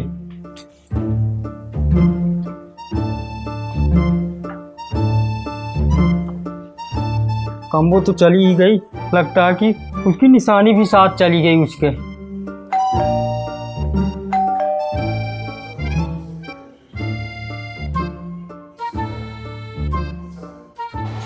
अरे बाप रे, ये कहाँ से आ गई फिर से लड़ने। इतने देर से डोर बेल बज रही तो सुनाई नहीं दे रहा? दीदी गेट मत खोलना, वही आई है। कौन, प्रिया? हाँ दीदी। देख बेटा, वो हमारी पड़ोसी है और बकबक भी करती है, झगड़ालू भी है, मैं मानती हूँ, लेकिन दिल की साफ है वो, समझा? जगह खोल गया। सुन रहे हो घंटी की आवाज? उसके इतनी घंटी में आवाज है तो उसके गले में कितनी होगी। तू बकवास कम कर, जा गेट खोल गया, पहले जा जल्दी। आपको भी ना लड़ाकू पसंद है दीदी। तू जाएगा कि नहीं? अरे ये क्या तरीका है? हाँ हाँ, ये क्या बदतमीजी है? अरे ये कोई तरीका है क्या? आस पड़ोस में रहना नहीं आता कि कैसे रहते हैं? अरे वो तो मेरे शराफत का फायदा मत उठाओ, जितने प्यार से बात करो, कोई और होता ना तो बता देना अच्छे से। फिर गुस्सा किसे कहते हैं? देखो, एक तो मुझे बात करना नहीं पसंद और ऊपर से ऊंची आवाज में बात करना नहीं पसंद। झूठ की भी हद होती है। एक सेकंड, क्या बोला? क्या बोला तूने? इधर उधर देख के क्या बोल रहे? जो बोले मेरे मुंह पे बोलना, मुंह पे बोल। क्या बोला तूने? जब ब्रेक लगाओगी तभी तो कुछ बोलूंगा। अच्छा, तो तू अब ये कहना चाहता है कि मैं लड़ाकू हूँ, मैं झगड़ालू हूँ, मैं बहुत बोलती हूँ? नहीं नहीं, बोल दे, साफ साफ बोल दे, बोलना है जो बोलना है। खुद अपने दिल की बात खुद बोल रहे हो तो मैं क्या करूँ? अरे प्रिया बेटा, क्या हुआ? इतना गुस्सा क्यों कर रही हो? मुझसे कोई गलती हो गई क्या? अरे नहीं नहीं चिंगारी दी, आपसे क्या गलती होगी? और भला मैं आपसे ऐसी कोई बात थोड़ी करूंगी, वो तो ये पहलवान है, क्या ही बोलूं दी। हाँ बेटा बता, क्या हुआ? दीदी मैं क्या बताऊं? देखो, एक तो इस पहलवान को समझा लो, इसने इतनी बदतमीजी वाली हरकत की है, क्या बताऊं मैं, किस मुंह से बताऊं? पर आपको बताना और आपको दिखाना दोनों जरूरी है। क्या बात है, मुझे बताना। अरे चिंगारी दी, इस पहलवान ने ना अपनी घिसी पिटी गंदी सी मैली सी चड्डी मेरे छत पर फेंक दी। चड्डी? कैसी चड्डी? ये देखो देख। अरे मेरी कम्बो, इसे तो 3 दिन से मैं ढूंढ रहा था। देखा आपने? हम पकड़ा गया तो ढूंढ रहा था अपनी कम्मो को। अरे पहलवान, ये क्या बदतमीजी है? ये इतनी फटी हुई चड्डी और इतना गंदा अंडरवियर कोई पड़ोसी की छत पे फेंकता है क्या? है? अरे दीदी, मैं क्यों फेंकूंगा ये चड्डी को? ये तो मेरी निशानी है। निशानी? कैसी निशानी? किसकी निशानी? प्यार की निशानी, कम्बो ने दिया था। अरे मेरे पहलवान, कब तक अपने फटे हुए प्यार को उसकी दी हुई चड्डी को लेकर घूमता रहेगा? हैं? बदल दे इसको, कुछ नहीं लिखा इन सब चीजों में, समझा ना? क्योंकि गया हुआ प्यार और उसकी दी हुई चड्डी जो कि निशानी के तौर पे जो इंसान रखता है ना, कोई फायदा नहीं होती, सिर्फ दुख देती है। पता है इसके साथ क्या करना चाहिए? इसको लेके ना ये कम्बो, चल मुंह बंद कर, अगले मजनू खिताब तुझे दिया जाएगा। अब बकबक करना बंद कर और जो नई चड्डी लेके आए ना उसको पहन, चल।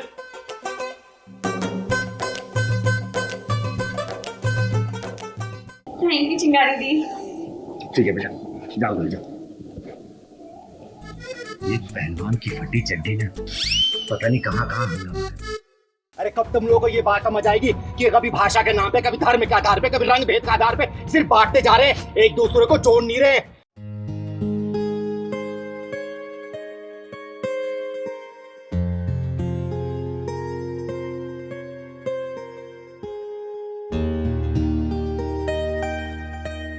अनारस ले लो, 80 रुपया है।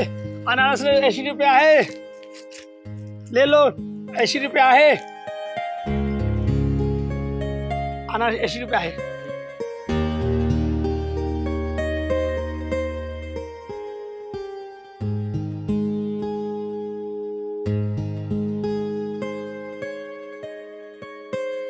अनारस लो 80 रुपया है, अनारस लो 80 रुपया है, अनारस लो 80 रुपया है। कैसे लिया? 80 रुपया है। अरे सही कम ज्यादा तो कर लो। एकदम 80 रुपया है भाई, है 80 रुपया है। चलो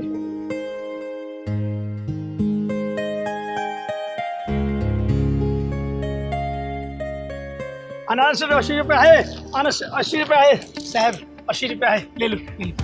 पहले ना मराठी तो सही से बोल रहे और रख अपनी अनारस। बकरी शेर की खा लोग लेना तो बकरी शेर नहीं हो जाती, समझे? साहब ऐसा क्यों बोल रहे हैं? कौन सा गलती किया? मैं अपना काम धंधा कर रहा हूँ।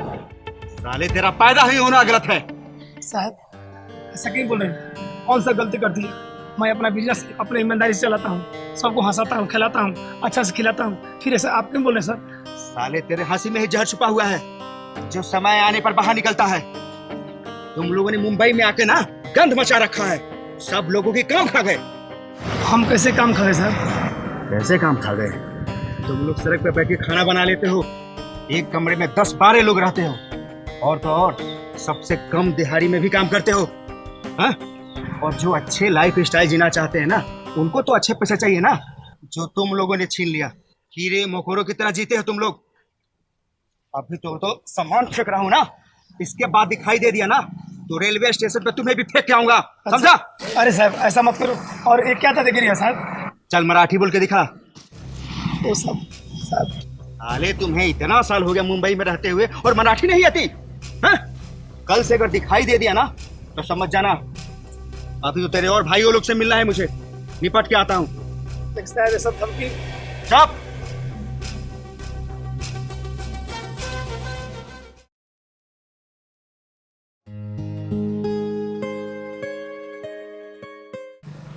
को मना किया था ना, समझ में नहीं आती।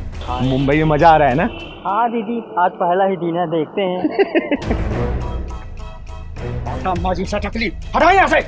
अगर तुम जैसे लोगों की यही सोच रही ना तो इस दुनिया से हमारे देश का नाम मिट जाएगा। और ये तुम जैसे लोगों की नफरत लेके जो अपने शहर में जाएंगे ना तो वहाँ के लोगों के साथ ऐसा ही व्यवहार करेंगे जैसा आज तुम इसके साथ कर रहे हो। अरे भाषा भाषा होती है, कोई शेर या बकरी नहीं होती। भाषा एक दूसरे को जोड़ना सिखाती है, एक दूसरे को रंग में रंगना सिखाती है। लेकिन तुम लोग को ये बात तो समझ में नहीं आएगी। अरे कब तक इस भाषा धर्म जाति के आधार पर लड़ते रहोगे? अरे दुश्मन तो इसी फिराक में है ना कि कब तुम लोग बटो और वो आके तुम्हें काटे।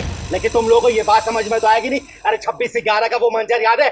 मुंबई वाला अटैक, बोलना याद है कि नहीं है? जब आतंकवादियों का सामना करने के लिए नॉर्थ इंडियन भी गए थे, सिर्फ मराठी नहीं थे। और वो ये देख के नहीं गए थे कि हमला मुंबई पे हुआ या फिर किसी गुजरात पाकिस्तान या फिर यूपी बिहार में, समझे ना?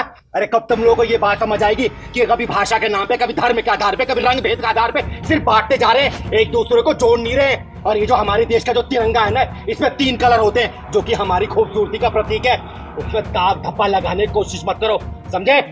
सॉरी, मुझे माफ कर दीजिए, आपने हमारी आंखें खोल दी, आइंदा अब गलती नहीं करूंगा। सॉरी भाई।